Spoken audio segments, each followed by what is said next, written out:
نگاہ کرم ہو، نگاہ کرم۔ بسم اللہ الرحمن الرحیم، اللہم صلی علی سیدنا مولانا محمد وعلی آلہ وسلم۔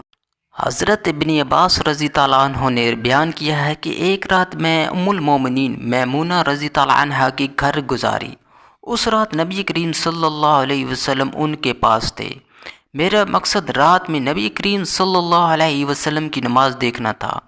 نبی کریم صلی اللہ علیہ وسلم تھوڑی دیر تو اپنی اہلیہ کے ساتھ بات چیت کی، پھر سو گئے۔ جب رات کا آخری تہائی حصہ یا بعض حصہ باقی رہ گیا تو آپ اٹھ بیٹھے اور آسمان کی طرف دیکھ کر یہ آیت پڑھی: بلا شبہ آسمانوں اور زمین کی پیدائش میں عقل رکھنے والوں کے لیے نشانیاں ہیں۔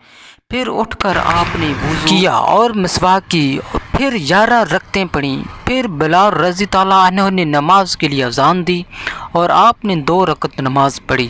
پھر باہر آئے گئے اور لوگوں کو صبح کی نماز پڑھائی۔